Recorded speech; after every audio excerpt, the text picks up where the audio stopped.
Give it up, everybody, for Carlisle Forrester!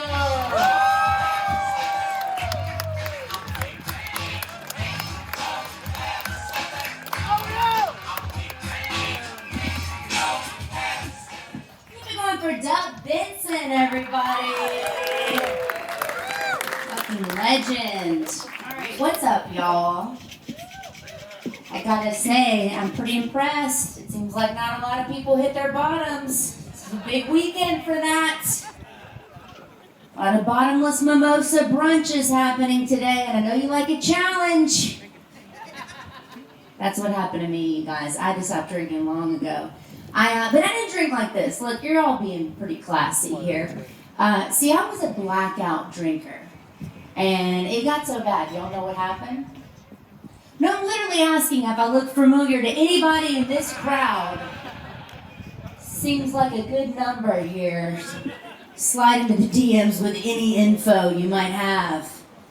So I'm trying to piece together a whole decade, you know? Speaking of decades, I did just get my first TV credit, as Doug mentioned.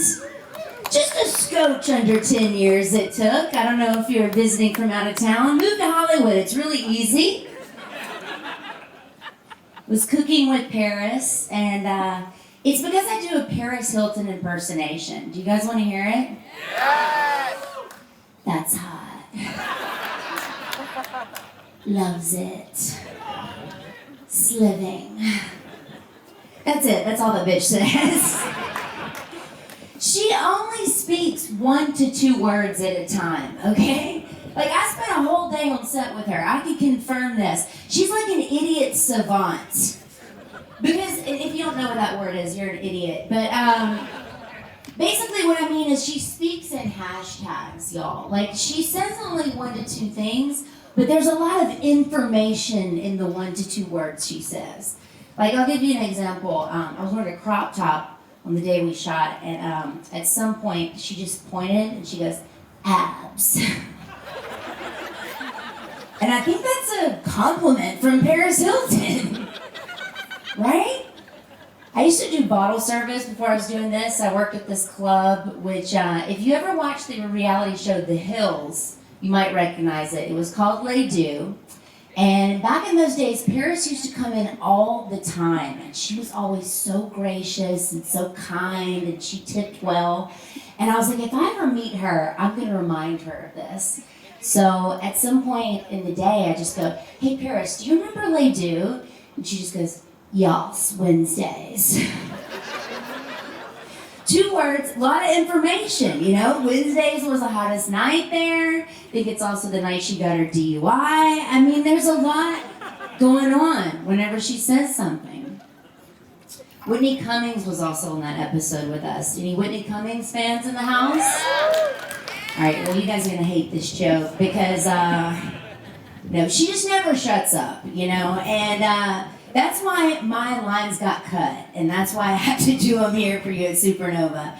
You won't see the Paris Hilton impersonation in the show because Whitney railroaded the whole thing, but that's okay. So Paris says at some point during the day that she actually eats McDonald's, y'all. With that body that we all know and love, Paris Hilton eats McDonald's. And Whitney hated to hear that. She was like, that's very triggering. That's so triggering. You just look like this and you eat McDonald's. That's so triggering. And Paris just looked at Whitney and she goes, I'm sorry. She got 2 words too, you guys. No, so I don't think Paris and I are going to be friends. I didn't get an invite to the wedding, unfortunately. And I was really looking forward to it because being from Mississippi, it's very hard for me to make friends out here. Because as soon as I make friends with a girl out here, at some point they will inevitably tell me they're a witch, that they talk to crystals. You guys, I have crystals in my life too. I don't talk to them, okay? They're back in Mississippi with 5 kids and no teeth. Don't talk to crystals! That's a very common name back home. That's what happens whenever your mother names you after her drug of choice, I think. No, but the reason I got the Paris Hilton vocal fry is because I smoked a lot of pot for a lot of years. Where are my weed people at? Okay, are you guys like me? It's been a very bad year to have a weed cough, right? And I have a southern accent. It's just two things working against me. Like everywhere I go, people assume I am a racist super spreader. Just hacking it up in the grocery store. And I got tired of telling people that I don't have COVID, I just have a dirty bong. You know? I'm not sick, I'm just lazy. So yeah, I had to quit smoking the pot. It's just not good for me. And now I feel like I'm even more susceptible to these goddamn variants. Because this is the thing, I think my weed cough was kind of pushing all the particles out, you know? I feel like the Omicron variant, it couldn't get down because of all the resin right here. Now I'm just open and susceptible to it, but that's okay. It's all right. I gotta tell you, a lot of people ask really dumb questions whenever I tell them I'm from Mississippi, y'all. They always ask the same thing. Was it really racist growing up there? And I want to be honest with you, but I also want to be positive, you know? So I'll just be like, let me put it to you this way. The most racist person I knew growing up was my grandmother. But she died this year, so we're getting more progressive, you guys. Doing things. No, Nana was a racist old bitch, and I'll tell you this story, because this is basically how I work out my white guilt, just in front of strangers on stage. There was a time whenever Nana and I were walking to the Piggly Wiggly.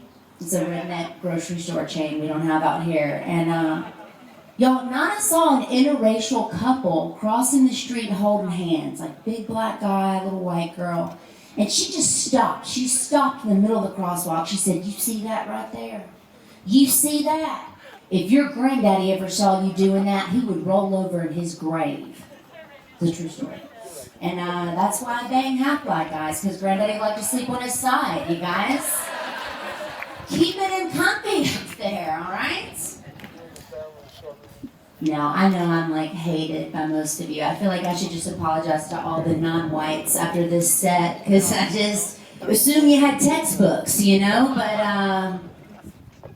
remember when our southern accents were cute and endearing? Those days are gone. You know, now people hear me speak and they're like, "Where were you on January 6th?" And I was begging my cousin. I have an alibi. All right, that's it for me, you guys. This next comedian coming to the stage, you know him from Comedy Central. Keep it going for Mr.